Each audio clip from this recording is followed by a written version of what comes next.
আজকে আমি তোমাদের ফিলোসফি অনার্সে যারা নিয়েছো তাদের সেমিস্টার ফোরের একটা পার্ট আছে, মানে ওয়েস্টার্ন লজিক, এটা তোমাদের পড়তে হয় সেমিস্টার ফোরে। তা সেইখান থেকেই একটা চ্যাপ্টার তোমাদের আজকে নিয়ে আলোচনা করব, এবং সেই চ্যাপ্টারটা ভীষণ ইম্পর্ট্যান্ট একটা chapter, the method of deduction. এখানে 19টা রুল আমাদের পড়তে হয়। এই 19টা রুল যদি তোমরা খুব ভালো করে মুখস্থ করে নাও, তাহলে তোমাদের লজিকগুলো সলভ করতে খুব ইজি হবে। এইগুলো অনেকটা অঙ্কের মতো, বলে রাখি, আমরা যেমন ক্লাস 10 অবধি অঙ্ক করেছি সেই রকম অঙ্কের মতো। অঙ্ক যেমন আমরা কিছু অ্যালজেব্রায় যেমন কিছু নিয়ম আমরা পড়ে রেখেছি, পড়ে সেইগুলো সলভ করতাম, ঠিক সেই রকমই তোমরা যত সলভ করবে, লজিকটা যা হচ্ছে সেই ঠিক অঙ্কের মতো, যত বেশি করবে, যত বেশি প্র্যাকটিস করবে, তত ভালো তোমরা নম্বর স্কোর করতে পারবে।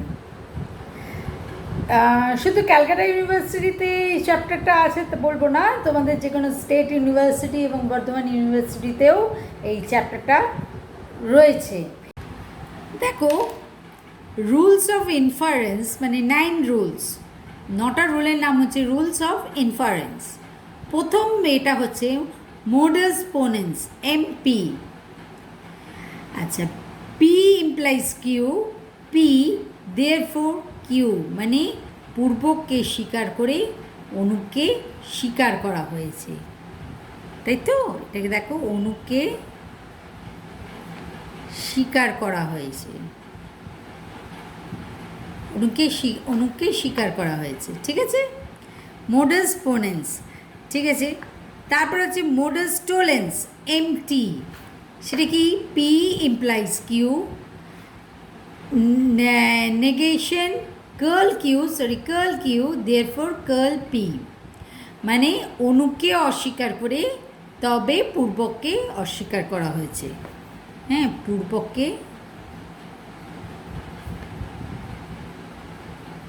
অস্বীকার করা,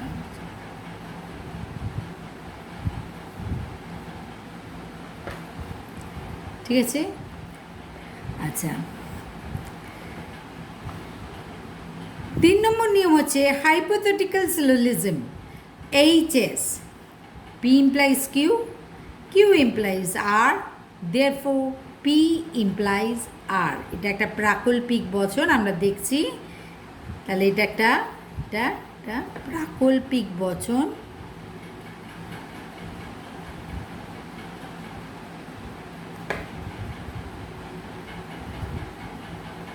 এটা হচ্ছে প্রাকল্পিক বচন। আচ্ছা, এইখানে প্রথমে কি করা হয়েছে?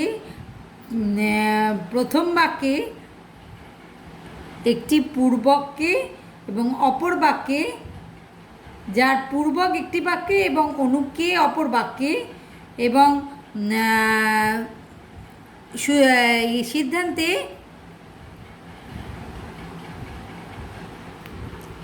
এটা একটা প্রাকল্পিক বচন আমি বললাম।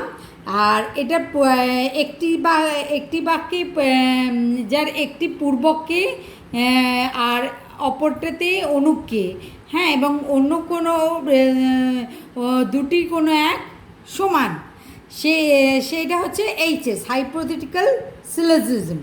হ্যাঁ, দেখো, এটার পূর্বক আর দ্বিতীয় বাক্যের অনুক, আর কোনো একটি, এই দুটো কোনো একটি সমান, এই যে কিউ সমান, ঠিক আছে, কোনো একটি সমান, সেটা হচ্ছে হাইপোথেটিক্যাল সিলোজিজম, ঠিক আছে। আচ্ছা, ডিসজাংটিভ সিলোজিজম হচ্ছে ডিএস কি বলছে? ডিএস হচ্ছে দ্বিতীয় বিকল্পের কিন্তু স্বীকার করা হয়েছে, দ্বিতীয় বিকল্পকে স্বীকার করা হয়েছে। হ্যাঁ, দ্বিতীয় বিকল্পকে স্বীকার করা হয়েছে। দেখো, প্রথম বিকল্পকে অস্বীকার করে দ্বিতীয় বিকল্পকে স্বীকার করা হয়েছে, ঠিক আছে। এটা হচ্ছে ডিসজাংটিভ সিলোজিজম, ডিএস। তোমরা এই নামগুলো মনে রাখলেই হবে। এমপির কি হচ্ছে? পি ইমপ্লাইজ কিউ, পি অনুককে পূর্বককে স্বীকার করে অনুককে স্বীকার করা হয়। আবার মোডাস টোলেন্স মানে এমটি, এমটিতে কী হচ্ছে, পি ইমপ্লাইজ কিউ মানে অনুককে, কার্ল কিউ মানে অনুককে অস্বীকার করে পূর্বককে অস্বীকার করা হয়েছে। হাইপোথেটিক্যাল সিলোজিজম কি, হাইপোথেটিক্যাল একটি বাক্যের পূর্বককে আর একটি বাক্যের অনুককে এবং কোনো দুটি যখন এক হয়, কোনো দুটি যখন এক হয় তখন সেটা হচ্ছে এইচএস, ঠিক আছে। আচ্ছা, ডিসজাংটিভ সিলোজিজম কি, P vel Q negation P therefore Q, মানে এটা হচ্ছে একটা বৈকল্পিক বচন, প্রথমটাকে প্রথম বিকল্পকে অস্বীকার করে দ্বিতীয় বিকল্পকে স্বীকার করা হয়েছে। যাদের কাছে বই নেই তারা এই নিয়মগুলো তোমরা, আমি এখানে লিখে দিয়েছি খুব ভালো করে, সেগুলো তোমরা লিখে নাও, ঠিক আছে। 5 নম্বরটা কী হচ্ছে, রুলটা কি, কনস্ট্রাকটিভ ডিলেমা মানে সিডি। সিডি দেখো, দুটো দুটো প্রাকল্পিক বচনের সংযোগী, মানে P implies Q dot R implies S, therefore তারপরে P vel R therefore Q vel S. এমন একটি বৈকল্পিক বচন যা দুটি বিকল্প হয়, প্রথম আশ্রয় বাক্য প্রাকল্পিক বচন দুটির অনু, ঠিক আছে। এটা সিডিটা কি এখানে লিখে দিই, তাহলে সিডিটা হচ্ছে এমন একটি বৈকল্পিক বচন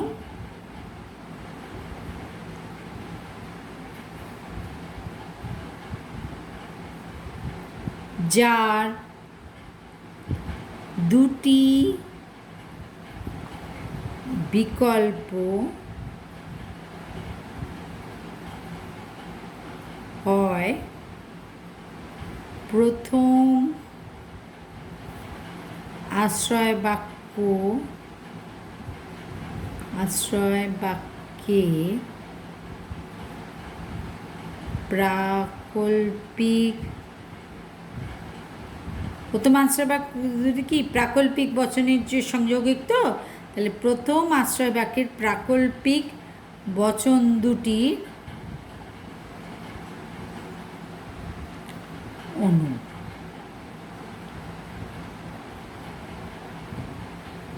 তাহলে সিডি মানে কনস্ট্রাকটিভ ডিলেমাটা কি সেটা আমি তোমাদের লিখে দেখিয়ে দিলাম। এমন একটি বৈকল্পিক বচন যা দুটি বিকল্প হয়, প্রথম আশ্রয় বাক্যের প্রাকল্পিক বচন দুটির অনু।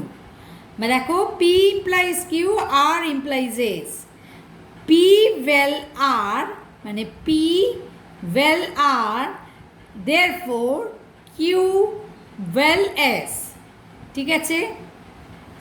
সিডিটা কি তাহলে বোঝা গেল। তারপরে হচ্ছে অ্যাবসর্পশন মানে abs, P implies Q therefore P implies ব্র্যাকেটের মধ্যে পি ডট কিউ। অ্যাপস হচ্ছে,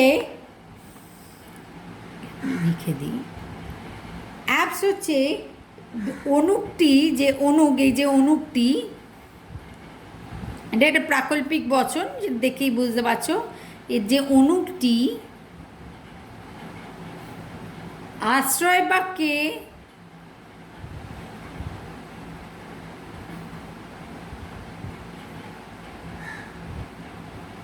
যে দুটি বচনের মধ্যে প্রতিপত্তি আছে,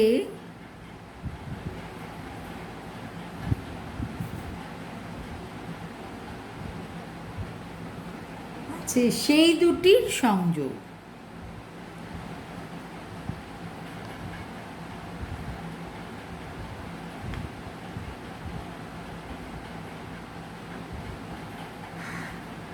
হ্যাঁ, এটা একটা প্রাকল্পিক বচন, সিদ্ধান্তটা দেখতেই পাচ্ছ। আর সিদ্ধান্তে যে অনুকটা, সেই অনুকটা হচ্ছে আশ্রয় বাক্যে যে দুটি বচনের মধ্যে প্রতিপত্তি আছে সেই দুটি বচনের সংযোগ, মানে P implies P dot Q, মানে P implies Q, therefore P implies P dot Q. Abs, এটা অ্যাপস। আচ্ছা, তারপরে হচ্ছে সিম্পলিফিকেশন। সিমটা কি? পি ডট কিউ, এটা একটা দেখছো সংযোগিক বচন। এবার সংযোগী প্রথম P dot Q, therefore P, মানে এটা সংযোগিক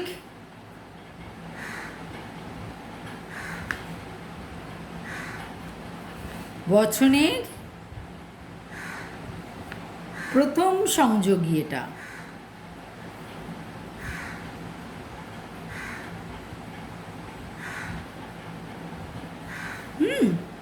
P dot Q, therefore P, এটা হচ্ছে সিম্পলিফিকেশন, সিম্প। হ্যাঁ, সিম্পটা কি? এটা একটা সংযোগিক বচন, প্রথম সংযোগিক বচনের প্রথম সংযোগী হচ্ছে সিম্প। হ্যাঁ, P dot Q, therefore P, এটা হচ্ছে সিম্প। ঠিক আছে। আচ্ছা, কনজাংশন, তারপরে এটা হচ্ছে কনজাংশন যেমন P Q, therefore P dot Q, মানে দুটো আশ্রয় বাক্যকে সংযোগ করা। এটা কি হচ্ছে? দুটি আশ্রয় বাক্যে সংযোগ।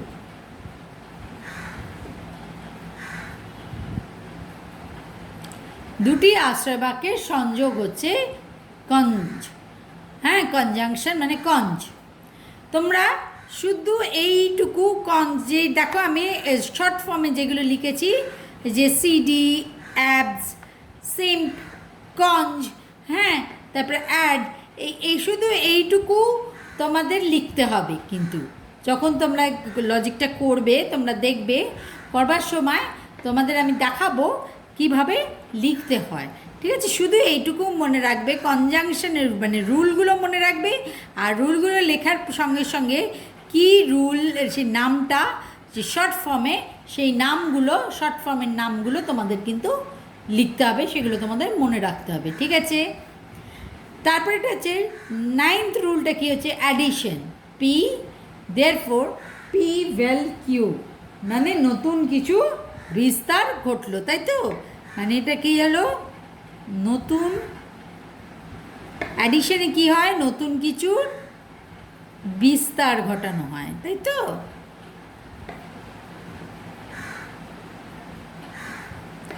ঠিক আছে, তাহলে আরেকবার আমি করে দিই। কনস্ট্রাকটিভ ডিলেমা হচ্ছে সিডি, সেটাতে কি হচ্ছে? P implies Q dot R implies S, P vel R, therefore Q vel S. অর্থাৎ কি সিডির এটা কি হয়? সিডিতে হচ্ছে এটা একটা বৈকল্পিক বচন, এমন একটি বৈকল্পিক বচন যার দুটি বিকল্প হয় প্রথম আশ্রয় বাক্যে প্রাকল্পিক বচন দুটির অনু। ঠিক আছে। অ্যাবস মানে absorption, P implies Q, therefore P implies P dot Q. এটার একটা প্রাকল্পিক বচন যার অনুক্তি আশ্রয় বাক্যে যে দুটি বচনের মধ্যে প্রতিপত্তি আছে সেই দুটি সংযোগ। ঠিক আছে। অ্যাবসটা কি?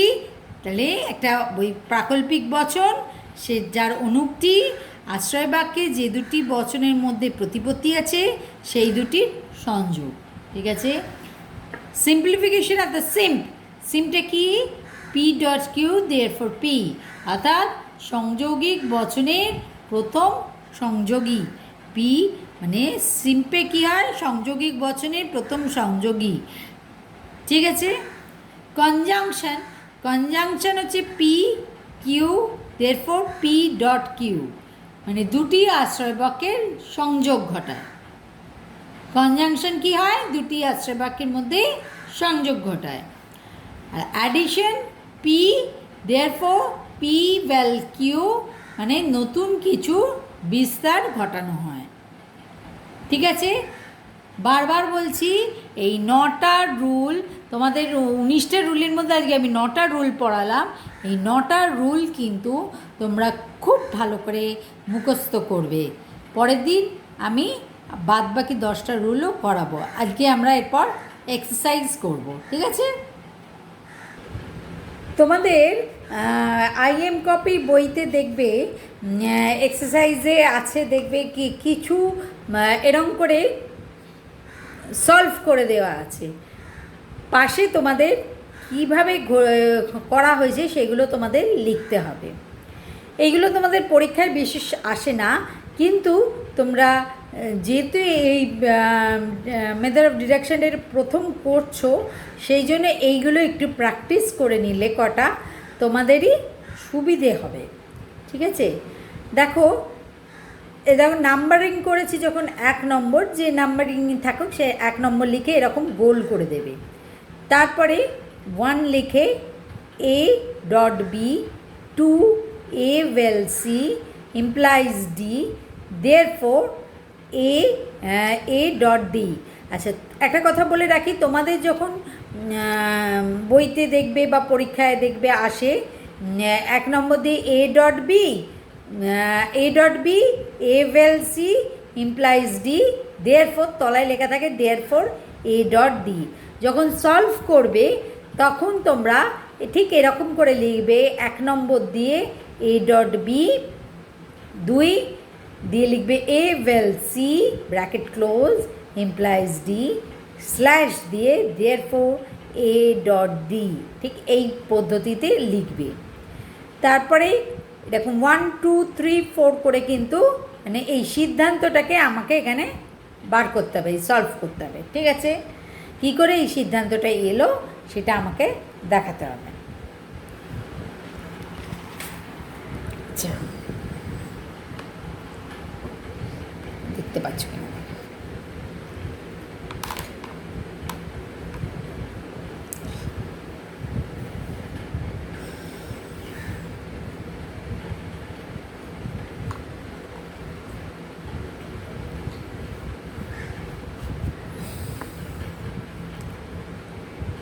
A ডট বি, তারপরে দেখো এখানে সলভ করে দেওয়া আছে A ডট বি, 2তে আছে A well C implies D, 3-এ আছে A। আচ্ছা, এটা করতে গিয়ে এলো এই যে A ডট বি আর A। ঠিক আছে, দেখো তোমরা আজকেই আমি তোমাদের 9th রুল করিয়েছি বলে আমি তোমাদের এই রুলসটা পাশে রাখলাম। পরের দিন থেকে রুলসটা কিন্তু তোমরা আশা করব যখন আমি ক্লাস করাবো তোমরা কিন্তু পুরো মুখস্থ করে রাখবে। ঠিক আছে, এই যে সিম্পলিফিকেশনের রুল, এই যে P dot Q therefore P. ঠিক আছে, এটা তার মানে সিম্পলিফিকেশনের রুল। আচ্ছা, এটাকে তোমরা প্রথম করছো বলে পেন্সিল দিয়ে করে নিতে পারো পি ডট কিউ, আর এটাকে পি, এটাকে পেন্সিল দিয়ে করে নিতে পারো। ঠিক আছে, তোমাদের যদি সুবিধে হয় তাহলে তোমরা পেন্সিল দিয়ে আগে করে নেবে, বুঝতে যদি তোমাদের অসুবিধে হয়। তাহলে কি থেকে পেলাম? একের সিম্পলিফিকেশন করলাম, তাই তো? তাহলে এখানে করবে, লিখবে এরকম করে দিয়ে 1-এর সিম্প, ঠিক এইভাবে লিখতে হয়। তারপরে A well C মানে এই 3-এর সঙ্গে অ্যাডিশন করলাম, তাই তো? অ্যাডিশনের কী ছিল? পি। অ্যাডিশনের কী ছিল? পি। তাহলে এখানে কি করলাম? পি ওয়েল কিউ করলাম, তাই তো? পি ওয়েল কিউ করলাম, তাহলে এটা অ্যাডিশন করলাম। তাহলে কতর অ্যাডিশন করলাম? 3-এর অ্যাডিশন করলাম। তাহলে এরকম করে 3-এর অ্যাড। ঠিক আছে, তারপরে কি করলাম? ডি কোথায় আছে? 2-এ আছে। আর প্রথমে এটা কি বেটা? প্রাকল্পিক বচন এ ভেল সি, এ ভেল সি এই 4 নম্বরে আছে এ ভেল সি, তারপরে ডি। তাহলে আমরা কি পেলাম? এমপি করে পেলাম। এমপি করে কোত্থেকে পেলাম? কার কার মধ্যে এমপি হলো? 2 আর 4-এর মধ্যে এমপি হলো, 2 আর 4-এর মধ্যে এমপি হলো, তাই তো?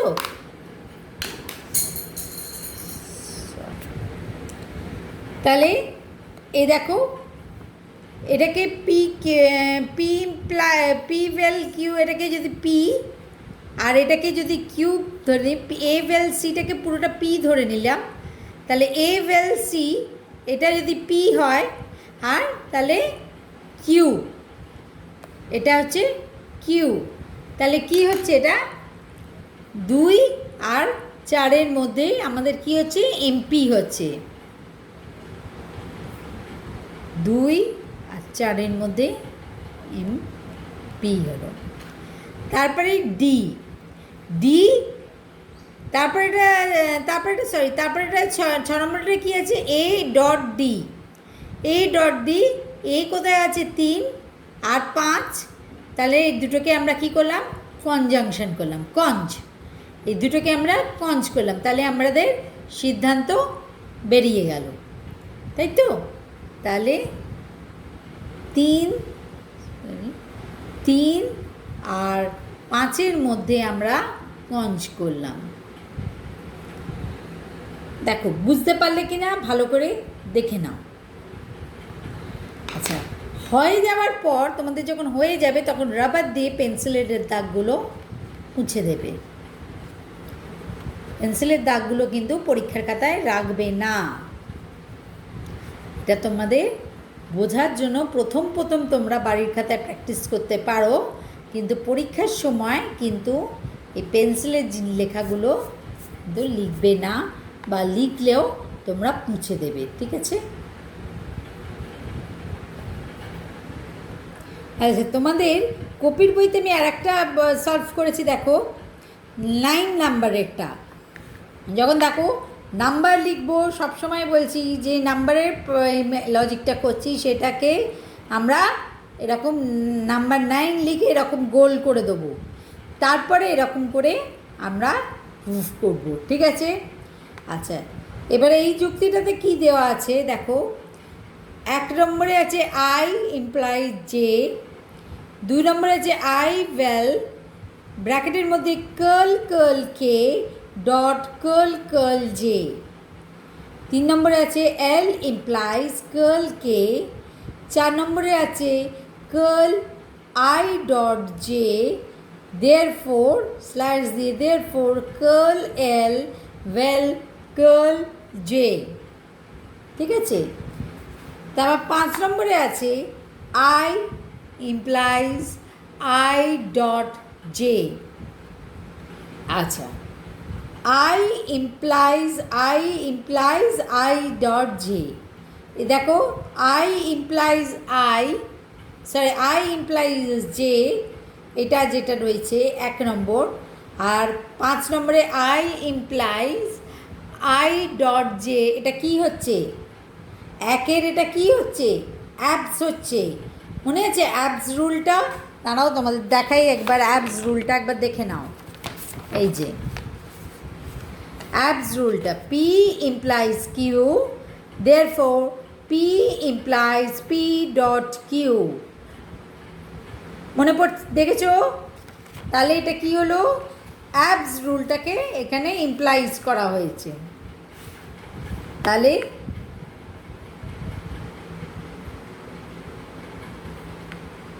এটা তোমাদের যদি খুব অসুবিধে হয় তোমরা এটাকে করে নেবে, পেন্সিল দিয়ে আবার লিখে নেবে পি ইমপ্লাইজ কিউ, যেটাকে আইটাকে পি ধরে নিলে, যেটাকে কিউ ধরে নিলে, আর এটাকে কি করে নেবে? P implies P dot J, P dot Q, তাহলে তোমাদের মনে পড়ে যাবে, ঠিক আছে? তাহলে 1-এর কী করলাম? অ্যাবস করলাম। তারপরে কি করব? তারপরে কি দেয়া আছে? Curl I, curl I, I implies I dot, জের পর করেছি 6 নম্বরে করা আছে কার্ল আই। আচ্ছা, কার্ল আই দেখো 5 তো হচ্ছে I implies I dot J, আর 4 নম্বরে দেখো কার্ল আই ডট জে আছে। তার মানে এটাকে যদি তোমরা এটাকে পুছে দাও, এটাকে যদি পুরোটাই কিউ ধরো, আই ডট জেটাকে যদি পুরোটাই কিউ ধরি, তাহলে এটাকে কিউ করলাম, তাহলে আমাদের কি এলো, এটা কি এলো, কার্ল পি এলো, মনে পড়ছে? তাহলে আমরা কি করলাম, 5 আর 4 কি করলাম, এমটি করলাম। 5 আর 4 এমটি। এমটির রুলটা কি দেখে নাও একবার।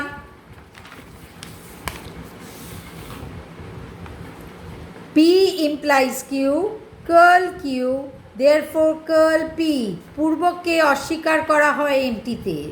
ঠিক আছে,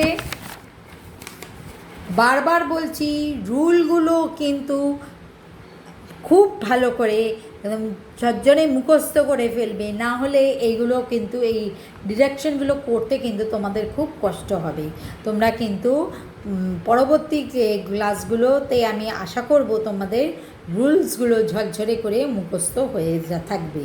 ঠিক আছে, আজকে আমি প্রথম শিখিয়েছি বলে আমি তোমাদের বারবার করে রুলসগুলো দেখিয়ে দিচ্ছি, কিন্তু পরের দিন থেকে কিন্তু আর রুলসগুলো দেখাবো না। আশা করব তোমাদের প্রত্যেকের লেখা হয়ে যাবে রুলসগুলো এবং খাতায় লিখে ফেলবে এবং তোমরা ঝরঝরে মুখস্থ করে ফেলবে। ঠিক আছে, আচ্ছা,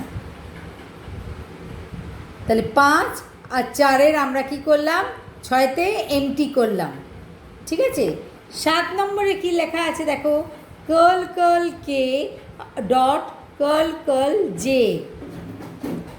2 নম্বরে দেখো আই ওয়েল কার্ল কার্ল কে, ব্র্যাকেটের মধ্যে curl curl K dot curl curl J. 2 নম্বর দেখেছো। আর এইবার দেখো 6 নম্বরে কি আছে, কার্ল আই। তাহলে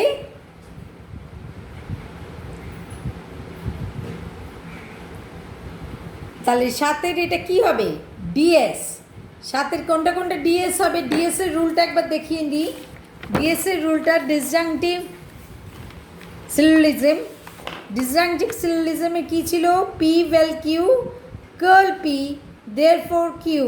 মানে দ্বিতীয় বিকল্পকে স্বীকার করতে গেলে কি করতে হয়, প্রথম বিকল্পকে অস্বীকার করতে হয়। ঠিক আছে, তাহলে এই দেখো I vel curl curl K dot curl curl J, আর কার্ল 6 নম্বরে দেখো কার্ল আই, প্রথম বিকল্পকে অস্বীকার করে দ্বিতীয় বিকল্পকে স্বীকার করা হয়েছে। ঠিক আছে, তাহলে এটা হয়ে যাচ্ছে ডিএস। কার মধ্যে ডিএস হচ্ছে, 2 নম্বর আর 6 নম্বর।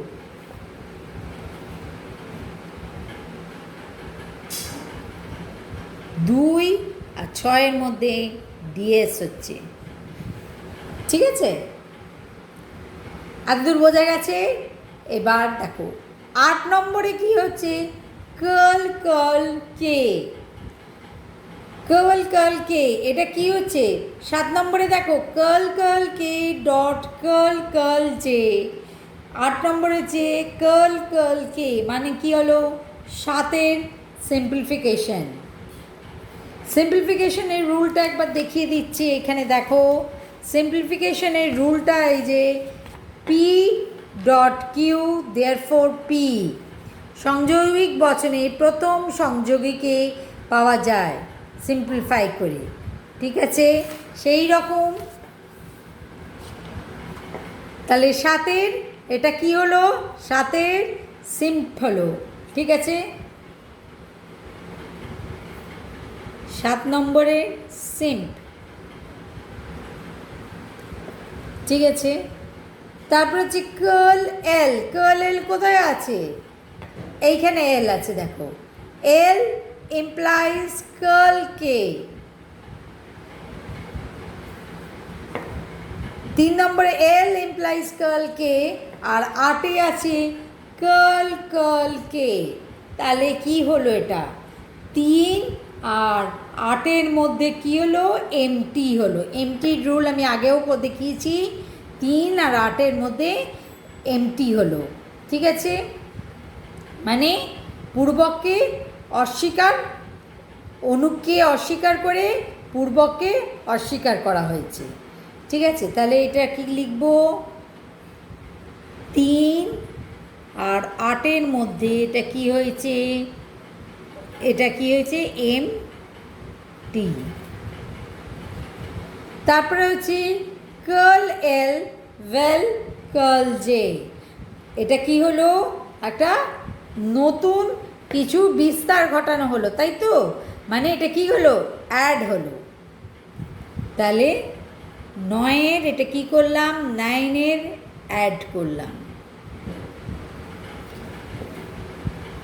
দেখো, বুঝতে পারলে তোমরা? এটা ভালো করে তোমরা দেখে নাও, দেখে নিলেই তোমরা বুঝতে পারবে। আর যদি কোথাও তোমাদের বুঝতে অসুবিধে হয়, তোমরা অবশ্যই আমাকে কমেন্টে লিখো, আমি আরও বিস্তারিতভাবে তোমাদের বোঝানোর চেষ্টা করব। তাহলে পেন্সিলের লেখাগুলো মুছে দেবে।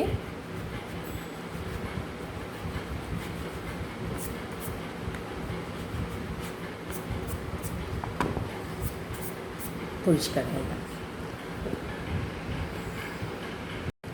তোমাদের সুবিধার জন্য আমি আরও দুটো সলভ করছি। দেখো, এখানে দেখো 6 নম্বরে আছে আর একটা। 1 নাম্বার দিয়ে লেখা আছে ডাব্লু ইমপ্লাইজ এক্স, 2 নম্বরে ডাব্লু ইমপ্লাইজ ওয়াই ইমপ্লাইজ ব্র্যাকেটের মধ্যে আছে জেড ওয়েল এক্স, 3 নম্বরে আছে W dot X bracket close implies Y, 4 নম্বরে আছে কার্ল জে দেয়ারফর এক্স। 5-এ আছে W implies Y W dot X। দেখো, W implies X একটায় এটাতে দেখো, এটাকে যদি আমরা ডাব্লুটাকে যদি আমরা পি ধরি, ইমপ্লাইজ এক্সটাকে যদি কিউ ধরি, তাহলে এটাকে ধরো পি ইমপ্লাইজ, এটা কিছু নয়, W implies W dot X, তাই তো। P implies P dot Q। তাহলে কি হলো এটা? 1-এর অ্যাবস।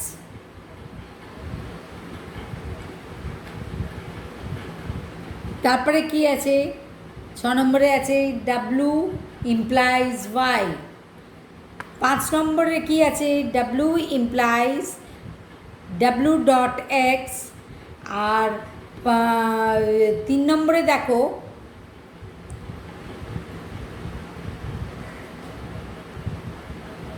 তিন নম্বর দেখবে, 3 নম্বরে আছে কি আছে? W dot X implies Y। আচ্ছা, তাহলে 5 আর 3-এর এটা এইচএস হয়েছে। দেখো কি করে এইচএসের রুলটা তোমাদের একবার দেখিয়ে দিই।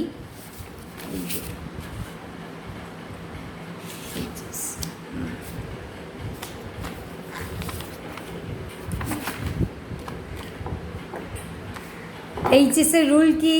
P implies Q, Q implies R, therefore P implies R. তাহলে প্রথম বাক্যের পূর্বক, দ্বিতীয় বাক্যের অনুক, আর কোনো একটি সমান, তাই তো। এইখানেও এটা হচ্ছে এইচএসের নিয়ম এইচএস এইভাবে করে। তাহলে এইটাতে কি করা হয়েছে দেখি, 6 নম্বরেরটা হচ্ছে ডাব্লু ইমপ্লাইজ ওয়াই।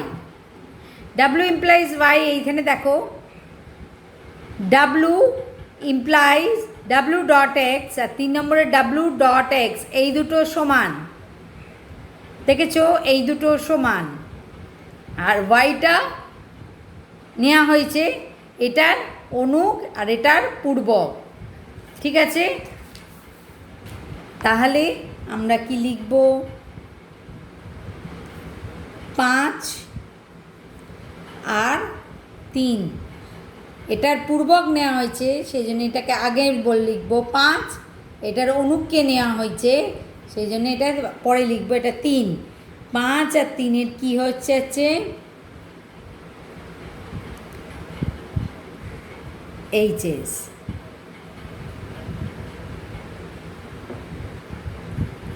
তারপরে এটা কি হচ্ছে Z vel X. Z vel X 2 নম্বরে দেখো W implies Y implies Z vel X. এবার 6 নম্বরে দেখো ডাব্লু ইমপ্লাইজ ওয়াই, তাহলে জেড ভেল এক্স পেয়ে যাচ্ছি। তাহলে এটা কি করলাম আমরা, 2 আর 6-এর মধ্যে আমরা কি করলাম, এমপি করলাম। এটাকে কি করলাম, পূর্বককে স্বীকার করে অনুককে স্বীকার করলাম, তাই তো। তাহলে 2 আর 6 মধ্যে আমরা কি করছি, এমপি করছি, ঠিক আছে। তারপরে কি করছি, তারপরে কি আছে এক্স। আচ্ছা 7 নম্বর দেখো, 7 নম্বরে কি আছে জেড ভেল এক্স, আর 4 নম্বরে কি আছে নেগেশন কার্ল জেড, তাহলে এক্স পেয়ে যাব। এটা কিন্তু ডিএসের নিয়ম করলাম। ডিএসের নিয়মটা কি, এই যে P implies P vel Q curl P therefore Q, মানে দ্বিতীয় বিকল্পকে স্বীকার করছি কি করে না, প্রথম বিকল্পকে অস্বীকার করে দ্বিতীয় বিকল্পকে স্বীকার করছি। এটা হচ্ছে ডিএসের রুল। তাহলে ডিএসের রুল অনুযায়ী 7-এ কি আছে জেড ভেল এক্স আর 4-এ কি আছে কার্ল জেড, তাহলে এটা কি হলো,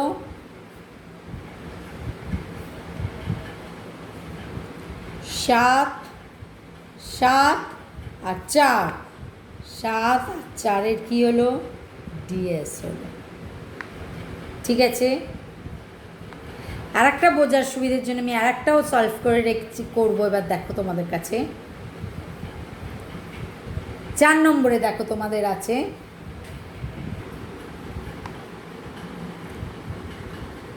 এক নম্বরে এন ইমপ্লাইজ ও, 2 নম্বরে N dot O implies P, 3 নম্বরে আছে কার্ল ব্র্যাকেটের মধ্যে N dot P therefore curl N. 4 নম্বরে আছে N implies N dot O. দেখো 1 নম্বরের অ্যাবস করা হয়েছে, এন ইমপ্লাইজ ও, 4 নম্বরে কি আছে N implies N dot O, ঠিক আছে।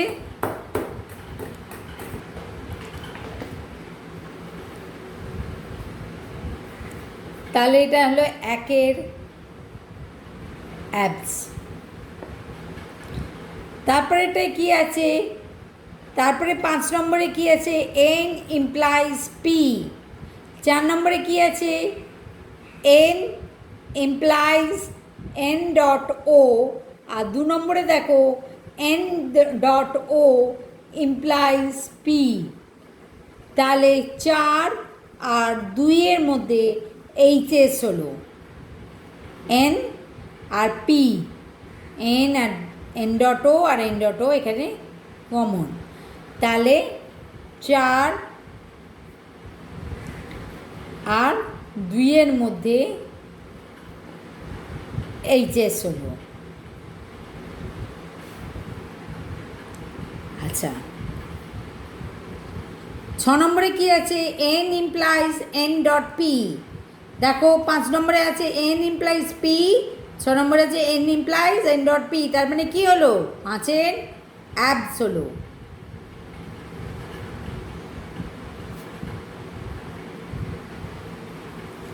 তারপরে আছে 7 কি বার করেছি, দেখো কার্ল এন। আচ্ছা 6 নম্বরে কি আছে, N implies N dot P, আর 3 নম্বরে দেখো কার্ল এন ডট পি। তাহলে কার্ল এন, তাহলে কি হলো 6 আর 3 এমটি হলো, 6 আর 3 এমটি। এমটি রুল কি, এমটি রুল হচ্ছে অনুকে অস্বীকার করে পূর্বককে অস্বীকার করা, তাই তো? সেই জন্য 6 আর 3-এর মধ্যে এমটি হলো, ঠিক আছে? তাহলে curl N, therefore curl N, এই যে বেরিয়ে গেল কার্ল এন। দেখে নাও।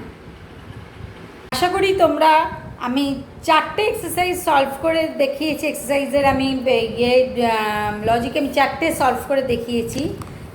তোমরা বাড়িতে প্র্যাকটিস করো, এইগুলো বেশি প্র্যাকটিস করার দরকার নেই, এইগুলো পরীক্ষায় খুব একটা আসে না, কিন্তু তোমাদের 9 রুলস পড়ে প্র্যাকটিসের জন্য এইগুলো পড়ানো। আমি আশা করি তোমাদের বোঝাতে পেরেছি। তোমরা দেখো করে বাড়িতে, যদি কোথাও তোমাদের বুঝতে অসুবিধে হয় তাহলে অবশ্যই তোমরা আমাকে কমেন্টে লিখো, আমি তোমাদের নিশ্চয়ই সাহায্য করব। ঠিক আছে, আজ ক্লাস আমি তাহলে এখানেই শেষ করলাম।